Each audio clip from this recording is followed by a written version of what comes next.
The hairy man, the unspoken legend of this area. So, I will be upfront. I live in western Montana. The mountains are real. The wilderness is real, and so are the people. I live on a reservation, and the population of Native American to white other is about 50-50. My father is a tribal member, and my mother is not. I am therefore a white descendant and have grown up experiencing both sides of the culture, so to speak. I have spent time in the rough neighborhoods and at white-owned ranches and farms. Both whites and Indians have stories that they rarely tell because they are so paranormal in nature. Let me tell you about something that people don't talk about here. When my father was born, he was conscious. This is something he would never tell a stranger, but I am telling you what he told me. He remembers being in a waiting room before birth and surrounded by thousands of babies. Some were deformed, some were sickly, some were black and Asian and other races, and one of them was covered in hair. It's impossible for me to explain this part better than he could, but basically he saw the waiting room for souls coming to this particular area of the world, and he was one of the few let through. I am only sharing this detail because as a child I had dreams about the hairy man and his family before I was ever exposed to the concept of Bigfoot. These dreams were frightening and unexplainable and only made sense years later when my father related this to me. In my opinion, the hairy man is somehow related to this area in a big way, and my ancestors, having been the first to settle this area, have had extensive experiences with the hairy man that have been buried under generations of secrecy and tight lips. Sasquatch may be a part of my genetic memory as well as my father's and our grandfather's. Sasquatch was, after all, named after the tribe who lives here now, who had named him Sasquatch, or Wild Man of the Mountains, before Lewis and Clark came. It is this name Sasquatch which the world has adopted for Bigfoot. So, my father was born with precognition of the hairy man. Years later, as a small boy, he was playing in the living room with many brothers when one of them burst through the door screaming and crying for my grandmother to come out and make him go away. This was the first time the hairy man had reappeared in my father's life.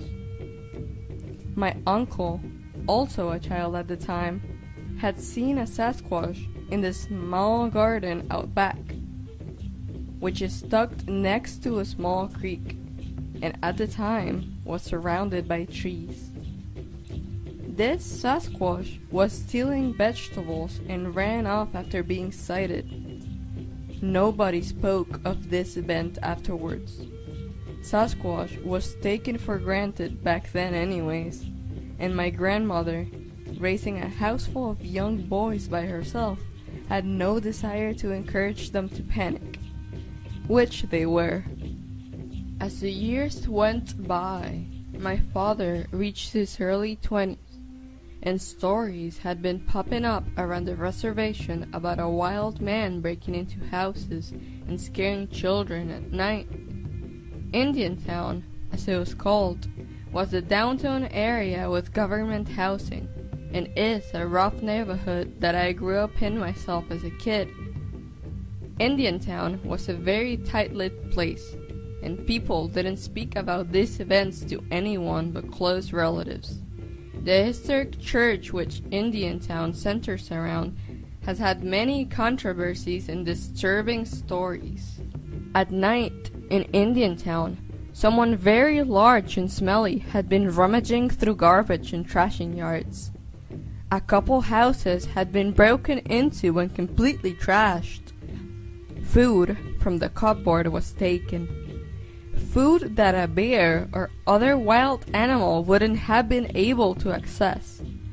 People couldn't decide whether it was a wild animal, an alcoholic, or a drug addict, or just kids causing trouble.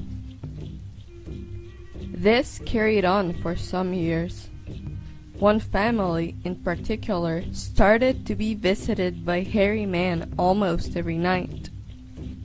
They would come home and see the door left open, their food taken, and the animals cowering under the tables. This routine was so familiar that they treated it as a common occurrence, like a family ghost, as my father put it. Something that is there, but the family is afraid to acknowledge. They kept their lips tight, but word got around. People were getting nervous. Everyone started to lock their doors at night. Dogs were acting cowardly for no apparent reason. The wild man was having his way. Free rein. He was getting bold. He started to break into houses during the middle of the day. Children would see him flip out. Police were called. Meetings were held. The town was becoming more and more shaken up by the presence of this unknown intruder. This was when something incredible happened to the particular family who was favorited by the hairy man. They had become so lax and accepting of the hairy man's presence that one night, while standing on the porch, the father was yanked off by his feet in full view of the entire family. They screamed and huddled together and cried while whatever it was fought with the dad on the porch. The sounds of fighting and screaming and knowing that your father was powerless against whatever it was, it must have been unspeakably traumatic for the kids. They are now grown up, like myself, and I wonder to this day how much this affected their lives. The father was gone for days. Whatever it was that had taken him had carried him off into the night after a struggle on the porch. There was blood on the grass, and the family grabbed neighbors and men of the community to help recover the father. The men got together and followed the signs and trails left by whatever it was. Drops of blood and signs of something very large passing through. They followed this trail all the way to the very creek which my uncle had spotted a Sasquatch at. They followed the creek all night. When the men returned the next day, they didn't speak a word.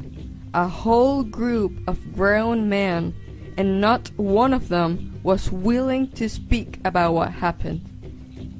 They had, however, found the father. They recovered him. He was beaten black and blue over his entire body, ribs broken, arms and legs broken. The father was in shock, incoherent, couldn't speak a word. One of my uncles had gone to see the man and his family in the hospital. There was a fair amount of goodwill being shown to the family that went through this experience. Nobody knew what happened, only that the father was close to death and that the family was very shaken up. So my uncle stopped by to pay his respects and saw for himself the father lying in the hospital. His eyes were bulging wide. He was trembling constantly. This man had been beaten badly, but something else was wrong with him. He was traumatized. He died that night, and to this day, Nobody knows what grabbed him or what happened to him. To this day, the men who went on the recovery mission to save him have kept their stories to themselves. Only a select circle, including my father, remembers these incidents. Almost nobody talks about them. I have shared them with you for whatever it's worth.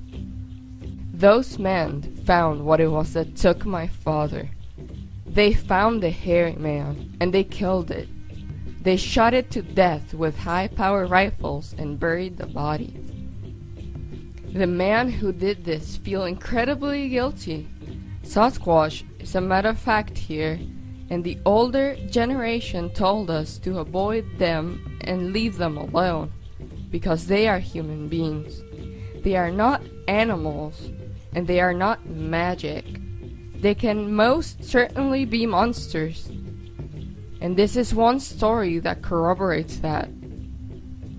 But the hairy man, Bigfoot, is so human-like that even here, when a group of men killed one, they were so traumatized by the experience that they feel guilty of murder.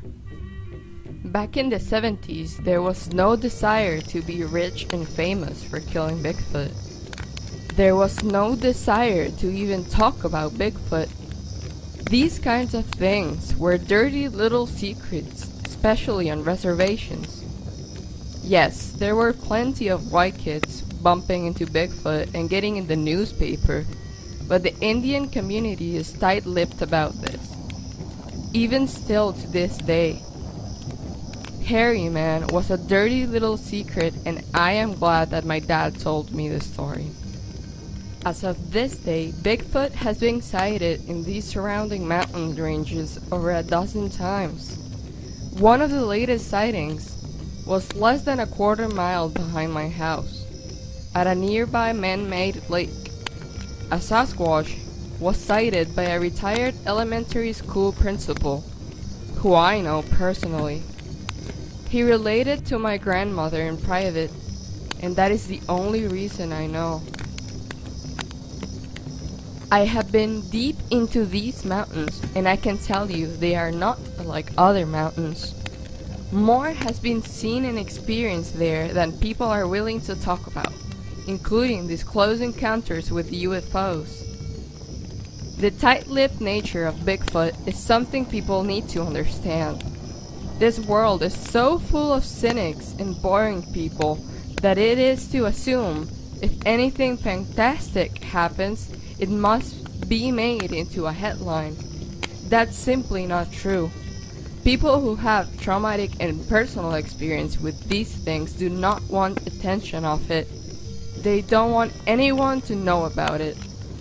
If it weren't for people with big mouths, like myself, nobody would know.